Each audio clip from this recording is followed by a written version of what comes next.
And I'm back.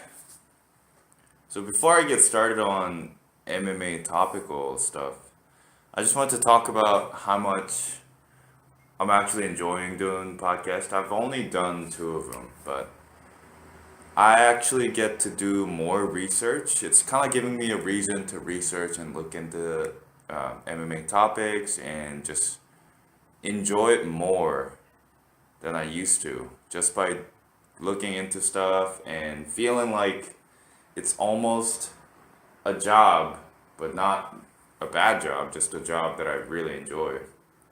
And it's awesome. I'm really glad I decided to do this. I hope you guys enjoy it as much as I do. That being said, I would probably not make a podcast every single day, which is what I'm doing right now. I just have a lot of time, so I'm just doing it every day, but I'll probably do it once a week. Maybe with a guest once in a while. I'd love to have some of my coaches on or some of the people that I find interesting on. So I'll start doing those. Look forward to that. Um, that being said, let's get started. So one of the biggest things that pissed me off the most in MMA GIFs or GIFs, as some people say, fucking weirdos, is the Anthony Pettis versus Benson Henderson GIF.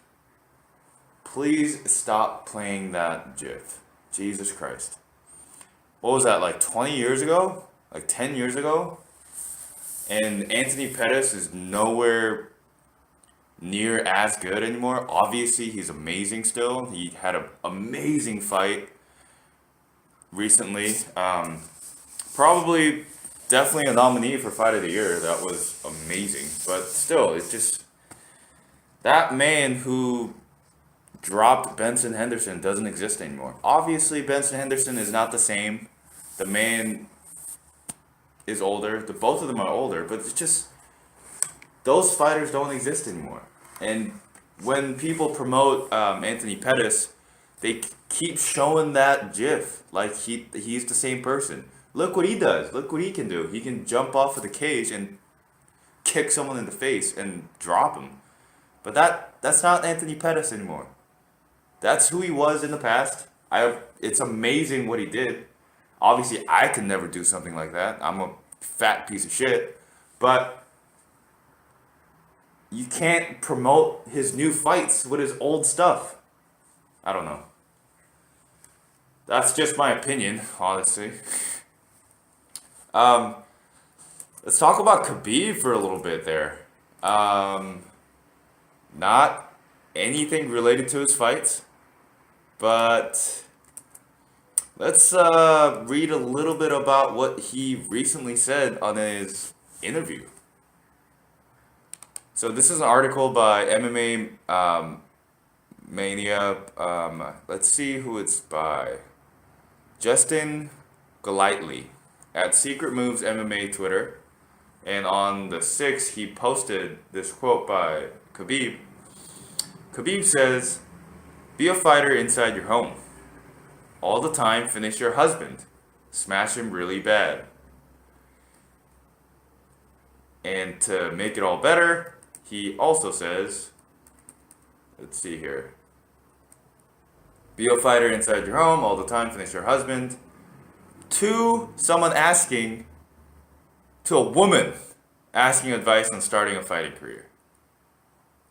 That's some Dagestani shit right there. That's some old country, old Russian mindset. You gotta respect it.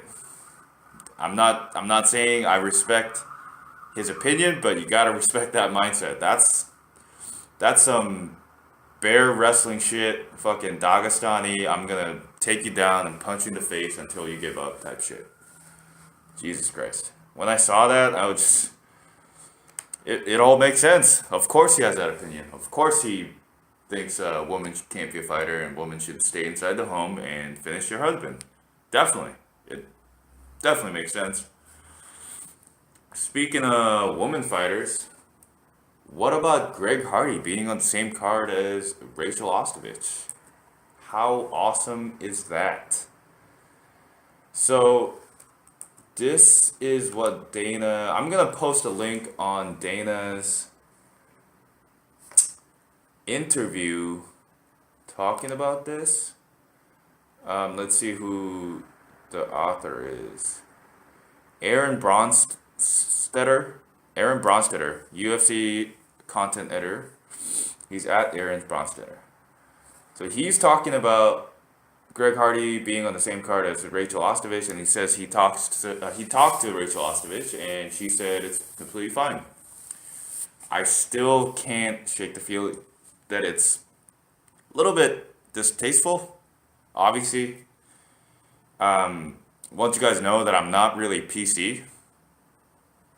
I don't really care about that stuff that much, but you can't help but get a little bad taste in your mouth with Greg Hardy being a domestic abuser or alleged domestic abuser. I guess I don't know the whole story. Being on the same card as Rachel, who just got her orbital bone almost broken. I don't know. It feels a little weird, right? Why not move into a different card? I'm not sure. But Dana's known to stick to his guns, so I guess I can respect that decision, but it's still a little weird to have them both on the same card. I don't know. Also, talking about some of the UFC changes, Ben Nguyen is released from UFC. And Dana said, we'll see how the division plays out, but releases Ben 10, who's pretty much one of the faces of 125 division.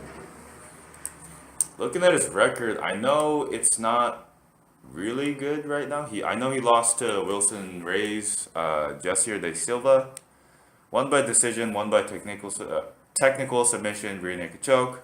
He did beat Tim Elliott recently, who fought for the title. So I'm not sure if that decision was really based on, okay, Ben 10 lost 2 fights and now he's got to go, or he's just trying to close that division out. For those of you who don't know, I'm sure most of you guys know, Ben 10's famous for beating up Julian Wallace for that title. If you guys don't know, I'm going to post that video. Really famous video about quotation mark, air quotation mark, tattooed bully gets beat up by an Asian guy. I think that's one of the titles for the video. It's really awesome. Speaking of domestic violence charges, I'm pretty sure Julian Wallace was also charged with domestic violence. Weird. Kind of everything ties together. And also, I talked about this on the last podcast. Nate Diaz fighting as a 17-year-old. It's one of my favorite videos of all time. Nate's looking thin. He's looking young. He's looking reckless as fucking ever, just like young Shogun. And it's awesome to see fighters when they were kids just fighting in the streets, pretty much, right? I think this is like hosted in a gym, but in all honesty, it looks like a street fight, and I know Nate wins it, but it's a cool video. Check it out. I'm gonna post it too. And just like I did on the last video, on the description, I'm gonna post what I talked about and a quick link onto every subject, or every subject that could have a link. I'm gonna post on. And I know I talked about this last podcast too. TJ Dillashaw and Cejudo is set for Brooklyn, finally, on December 14th. So let's see here. I think it is set in Brooklyn. I'm so sad I don't get to go there. I'm in Syracuse right now, and I'm going back to San Francisco on the 17th, and I need to be here on the 14th. So that's a fight. That would have been a really cool first fight for me. I haven't been to a UFC event yet. I actually haven't been to like a real professional fight event. Maybe I'll look into getting a ticket for this. Maybe I can skip whatever I have on the 14th for this fight. This is awesome. Or maybe it's too late to buy tickets. But it's awesome that it's so close and it's in Brooklyn for the first time ever ESPN Plus event, I believe. I'm gonna post a status about the link to the status on Twitter for this. And we can't not talk about Mayweather versus Tenshin. Wow, what everyone's talking about right now. So, Mr. Mark Raimondi at Mark Raimondi released the rule set for Risen 14 New Year's Eve in Japan. It's going to be 3 minutes per round for 3 rounds, straight boxing rules. Both will wear Risen 8-ounce gloves. Weight will be 147. Wow, there'll be no judges. And it's a full contact competition. It's actually not going on record, boxing or MMA. Interesting. Wonder who made up those rules. Was it the Japanese guy who wants to fight one of the MMA boxing legends, or was it the boxing legend who seems to make everyone go through weird rules? I don't know. We'll see. You guys can look into it. I'm gonna post a link on it, just like usual. Maybe I don't even need to mention that I'm gonna post a link to it anymore. I post a link to everything. So that's the end of MMA Topical. There's actually so much stuff happening right now in the MMA world. Just in UFC. Obviously, I talked about Risen and other stuff, but there's so much happening. It's so easy to talk about MMA Topical. And there's some more stuff that I want to talk about, but I don't want to carry out this video for too long and have you guys sit here for an hour. Seems like half an hour seems like a long time already. I don't want to keep dragging this on. So, let's talk about food, man. Food's one of my favorite topics. I'm sure you guys found out from last podcast. I talked about it for a while. Seems like I'm going to talk about it for a while on this podcast too. Let me know how you guys like my food talks. Let me know if I should split my podcast into food and MMA, or like food, MMA into 2 separate podcasts. Maybe I can do it once each week. I'm not sure. I feel like I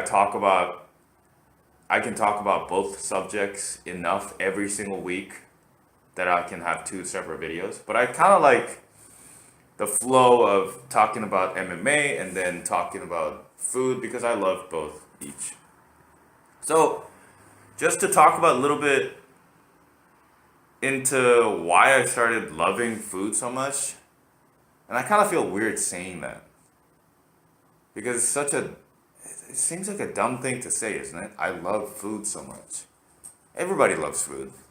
Everybody enjoys food. We need it to survive. Everybody loves donuts. Everybody loves good restaurants.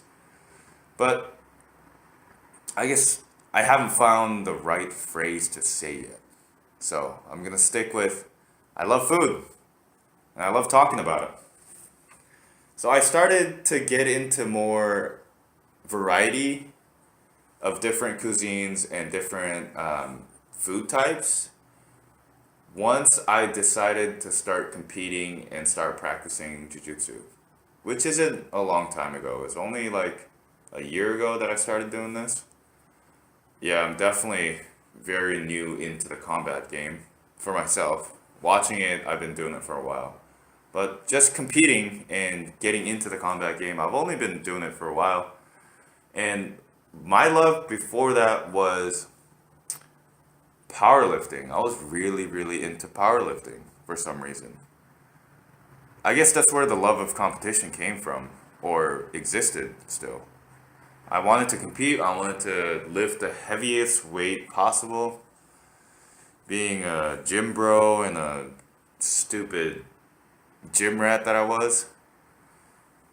So powerlifting, for those of you guys who don't know, is a competition where you do a single exercise for each lift. So you do it once. So bench press, deadlift, and squat. You do everything just one time, and you do it as heavy as possible. And of course, it has weight classes too. And weight classes, for me, I didn't really give a shit. I just wanted to be as strong as possible. So I actually went up all the way to 245. 245 on a 6 foot frame was tough. I did it a couple times. I would go up to 245 and I would go down to my kind of what I called maintenance weight, which didn't turn out to be maintenance weight because right now my maintenance weight is 185. But at the time I thought my maintenance weight was like 225 or something like that. So I would go from 225 to 245.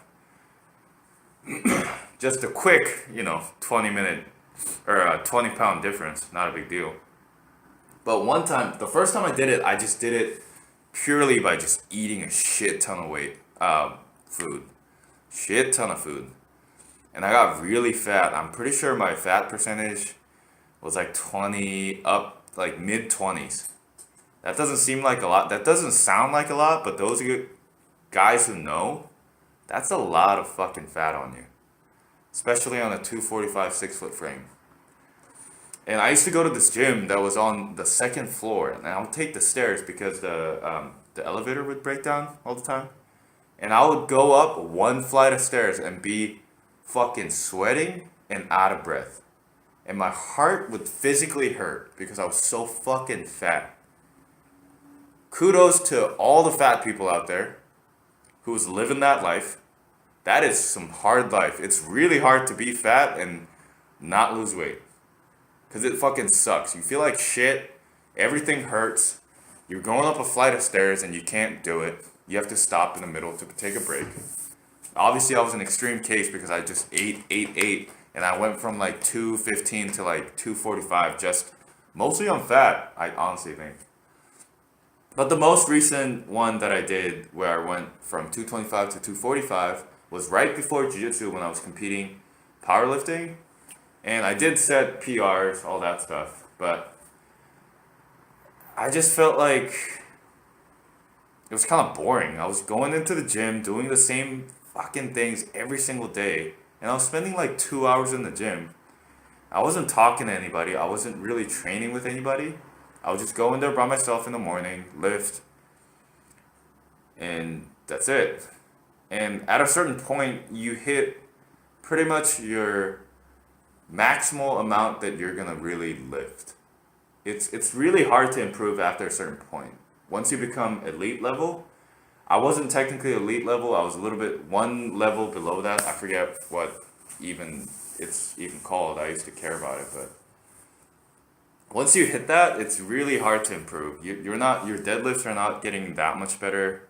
You're maybe improving 5 pounds every month, and that's crazy because in four to like 6 deadlift sessions, you're improving 5 pounds.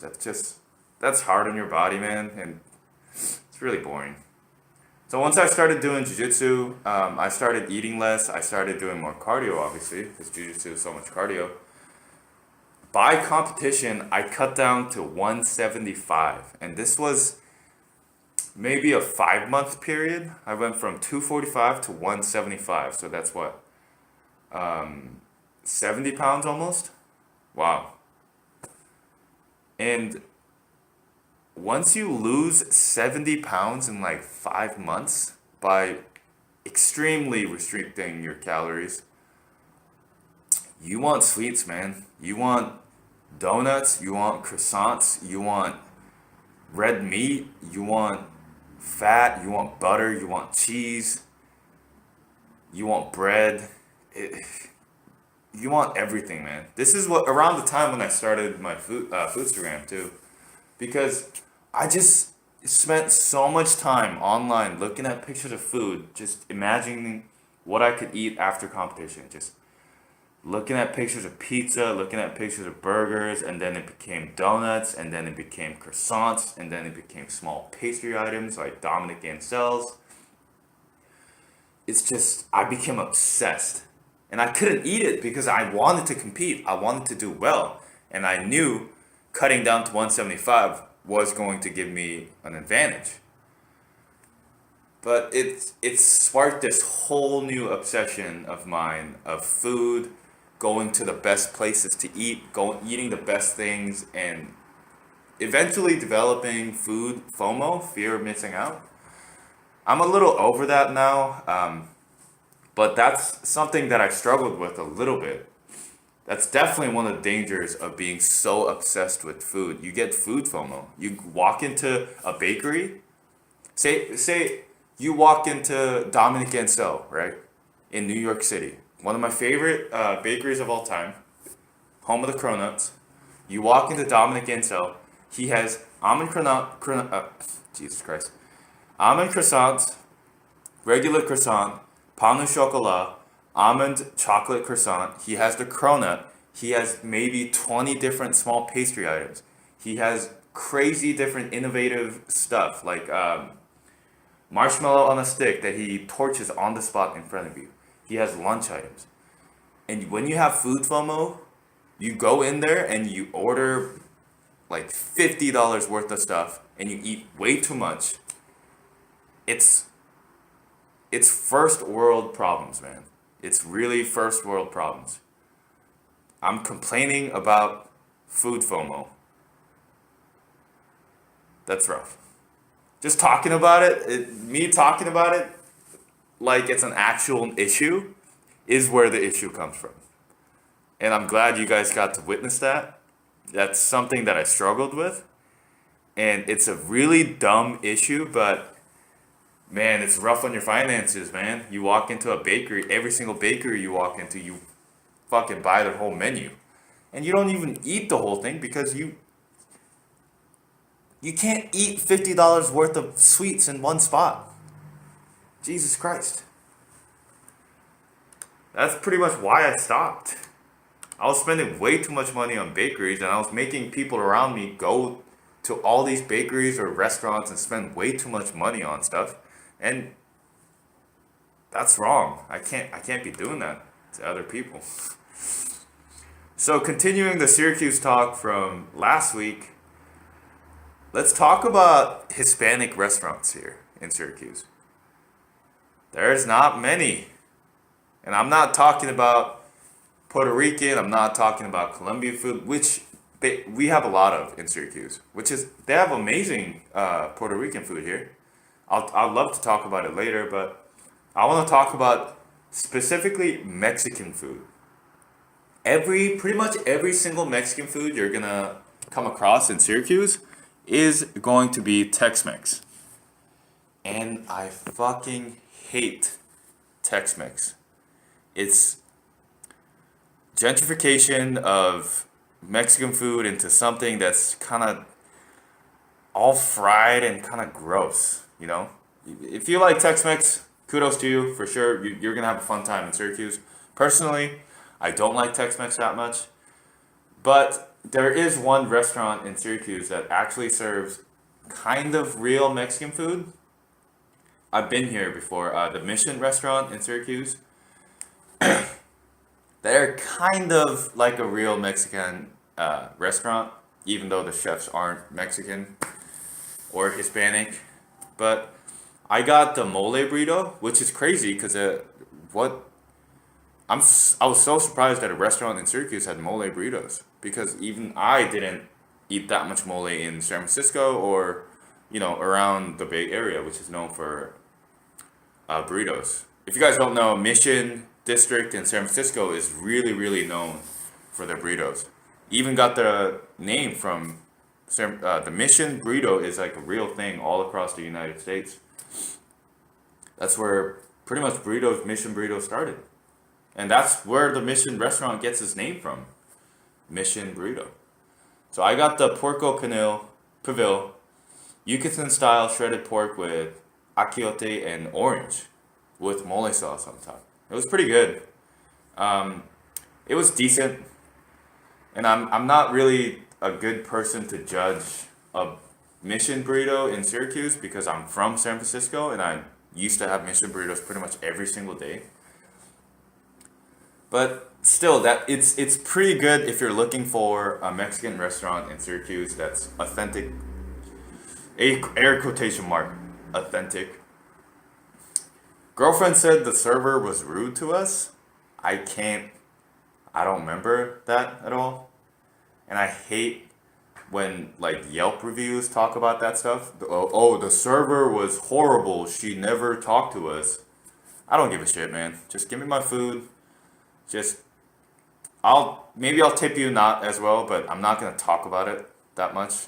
Like just give me my food. If the food is good, you could be a shitty person. And that's the kind of restaurant. I know I talked about owning a restaurant last podcast, but that's the kind of restaurant I want to own. I want to own a restaurant that I could just do whatever. I'm not trying to be shitty to the customer, but I want to be able to say if a customer is shitty or being a dick, I want to be like, dude, get out of here. I don't need your business. And that's the kind of attitude that I think some restaurants should have. And I at a certain level, I respect that when a restaurant does that. Just get out of here if you don't like the food. You're here to eat the food. I don't care about service. I don't care what you I don't care if you make me feel like a really good person by making small talk as you serve my food. I don't give a shit. So most of the Hispanic, or let's say most of the Mexican food in Syracuse is actually Tex-Mex. And like I said, I don't like Tex-Mex that much. But as far as Tex-Mex goes, Rio Grande, Liverpool, the one in Liverpool, is pretty good. I got molcajete and chile rellenos, which is molcajete is they call it a volcano bowl. It's a big stone bowl, and they put all this meat, cheese, and chili, and it's really good. You as much as I don't like Tex-Mex, it's one of the things I definitely enjoy from their cuisine. And chile rellenos is I actually had it for the first time at Rio Grande, and my girlfriend said it's pretty authentic. So definitely go try that if you're in the area. Rio Grande in Liverpool. And I'm obviously gonna share like a link in the description. But chile relleno is a big pepper stuffed with cheese or meat, and it's really good. It's really good. It's definitely worth a visit. I would go there for Tex-Mex. I know there's other Tex-Mex places around here. I'm definitely gonna start visiting more. I just don't enjoy Tex-Mex as much. I just don't like fried shells for tacos, you know.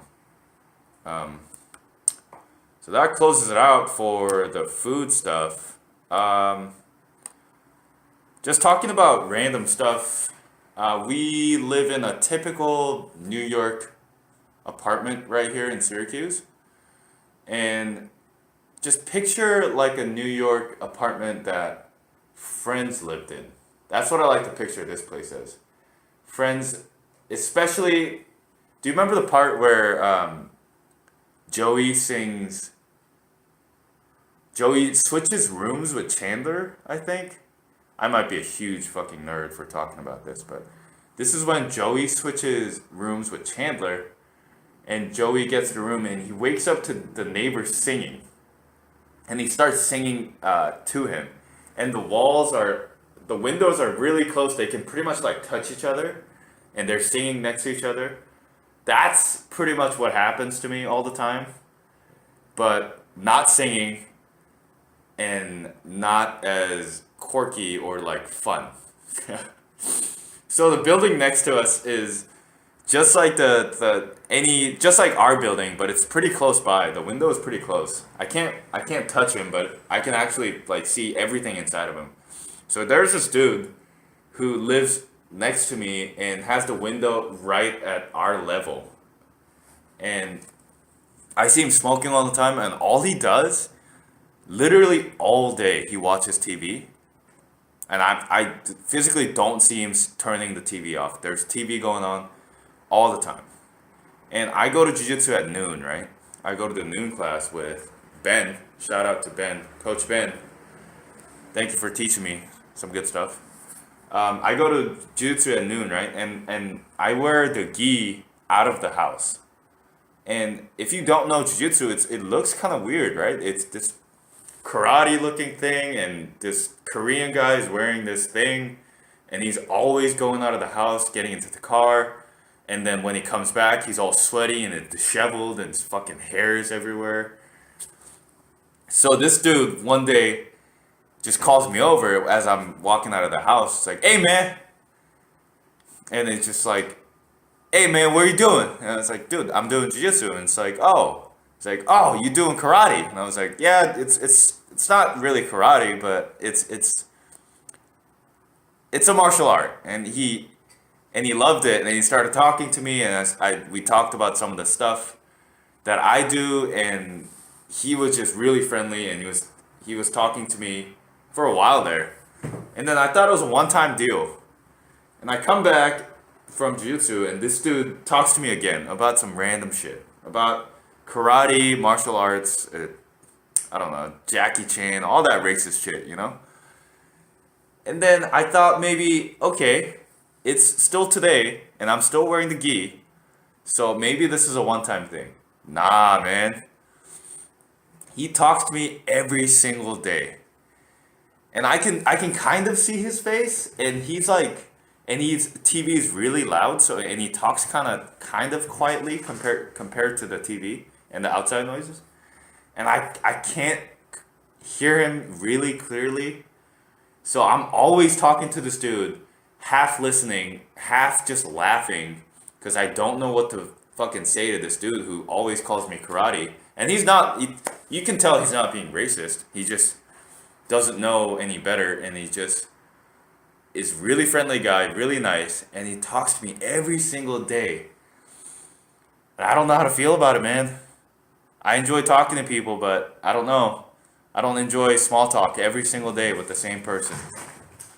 And that's one of the things that I really don't like. I really don't like small talks that are frequent. Like, I can talk about the weather. Sure, I can talk about the weather. I can talk about how the elevator was kind of slow. I can talk about how it's snowing outside. I can talk about how the winter is so early in this time of year.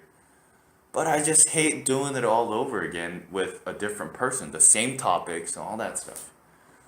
Why don't we talk about something that matters? Why don't we talk about your family? Why don't we talk about, I don't know, where you went to college and what frat you were in? I wasn't in a frat, but just popped in my head. What sport did you play in high school?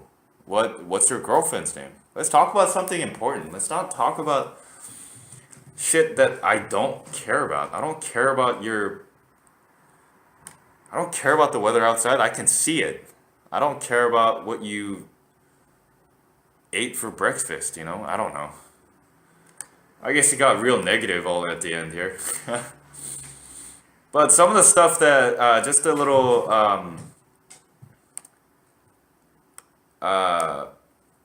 summary here. Some of the stuff we talked about Khabib, we talked about Greg Hardy with Rachel Ostovich, we talked about Ben 10, we talked about Nate Diaz, we talked about TJ and Cejudo again, and we talked about Mayweather and Tenshin. As far as food goes, I talked about some of the background stuff. And I talked about Mexican restaurants in Syracuse, the Mission restaurant and Rio Grande restaurant. All right, I think that about sums it up. Like I said, I'm definitely not, I'm not sure, probably not gonna do podcast every single day. We'll see how many of these I keep doing every single day. I'll let you guys know once I start doing once a week or start featuring people. And like I said, I'm gonna share some links on the description. And follow me on my Instagram. I do a lot of restaurant eat-throughs, walkthroughs. I post a lot about the food I eat. And I also posted our MMA link because I get a lot of my information from there, and I want to do a lot of shout outs for people. All right. That about sums it up for this podcast. This is my second podcast, guys. Subscribe, like video, comment. Let me know what you guys thought. Let me know how I can improve. Thank you. See ya.